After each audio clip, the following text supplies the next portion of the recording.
بسم الله الرحمن الرحيم. الحمد لله رب العالمين، والصلاة والسلام على سيد الأنبياء والمرسلين وعلى آله وصحبه أجمعين، أما بعد. قال الله عز وجل: أعوذ بالله من الشيطان الرجيم: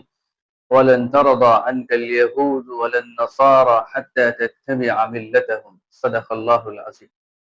السلام علیکم ورحمۃ اللہ وبرکاتہ. ناظرین اکرام، استقبال ہے آپ کا سیرت طیبہ سیریز کے اس پارٹ اور ایپیسوڈ کے اندر، جہاں ہم مذاکرہ کریں گے اور ڈسکس کریں گے بحیرہ راہب کے قصے کو، اس کی سند کے اعتبار سے اور اس پر ہونے والے اعتراضات کا جواب انشاءاللہ کے سامنے پیش کریں. اس سے پہلے کی ویڈیو اگر آپ نے نہیں سنی ہے تو ضرور اس کو سن لیجئے. اس کے اندر میں نے ایک واقعہ بیان کیا، ایک قصہ بیان کیا کہ جب نبی اکرم صلی اللہ علیہ وسلم نے اپنے چچا ابو طالب کے ساتھ سفر کیا اور اس وقت آپ کی عمر تقریباً 12 سال کی تھی، اور پھر جب آپ شام پہنچے تو وہاں کے ایک راہب سے ملاقات ہوئی جس کو بحیرہ کے نام سے سیرت کی کتابوں میں لکھا گیا ہے. تو اس قصے کو سند کے اعتبار سے کچھ علماء نے ضعیف اور کمزور اور ناقابل اعتبار کہا ہے، اور ان میں سب سے زیادہ نمایاں نام علامہ شبلی نعمانی رحمۃ اللہ علیہ کا ہے، جنہوں نے سیرت پر شہر آفاق کتاب سیرت النبی لکھی، اور پھر ان کے شاگرد رشید علامہ سید سلیمان ندوی رحمۃ اللہ علیہ نے اس کی تکمیل کی. تو اس کے اندر انہوں نے کچھ پوائنٹ ڈسکس کیے ہیں اور یہ بات ثابت کرنے کی کوشش کی ہے کہ یہ بحیرہ راہب کا قصہ اور ایک ناقابل اعتبار قصہ ہے. علامہ موصوف نے یہ ثابت کرنے کی کوشش کی کہ اس روایت کے جو راوی ہیں ان میں ضعیف روات بھی ہیں. دوسری بات یہ کہ یہ روایت یعنی متصل نہیں ہے بلکہ صحابی سے ہی منقول ہے، جو صحابی اس واقعے کے وقت موجود نہ تھے، لہذا یہ مرسل روایت ہے، اس لیے بھی یہ کمزور. اسی طرح ایک چیز اور انہوں نے بیان کی کہ بعض کتابوں کے اندر یہ بات اس قصے میں منقول ہے کہ ابو طالب نے حضور اکرم صلی اللہ علیہ وسلم کو ابو بکر رضی اللہ عنہ اور بلال رضی اللہ عنہ کے ساتھ واپس کیا، حالانکہ یہ حضرات اس وقت موجود نہیں تھے. لہذا اس سے بھی ایسا لگتا ہے کہ یہ حدیث ناقابل اعتبار ہے.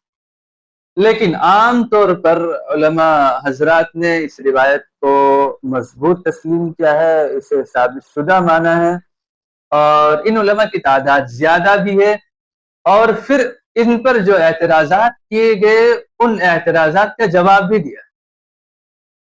جہاں تک راوی کے کمزور ہونے کی بات ہے تو پھر اس میں بہت سے اس کے سلسلے ہیں اس روایت کے، اور سیرت کی اکثر کتابوں میں جو بڑی بڑی مستند کتابیں ہیں مراجع کی حیثیت رکھتی ہیں، یا پھر حدیث کی کتابوں میں ترمذی شریف میں اس واقعے کا ذکر ہے، اور یہاں تک کہ کہا گیا ہے کہ اس روایت کی جو راوی ہیں وہ بخاری کی راوی کی طرح ہیں. تو ظاہر ہے کہ ان باتوں سے ان کے راویوں کا مضبوط ہونا ثابت ہوتا ہے. رہی بات یہ کہ جو قصے کے اندر یہ بیان کیا گیا کہ ابو بکر اور بلال رضی اللہ عنہ کے ساتھ ابو طالب نے حضرت محمد صلی اللہ علیہ وسلم کو واپس کیا، یہ بات شک کی بنیاد پر ہو سکتی ہے، اور اس کو ادراج کہتے ہیں حدیث کی اصطلاح میں، یعنی وہ حدیث مدرج ہے، کچھ چیزیں اس میں شامل ہو گئی ہیں.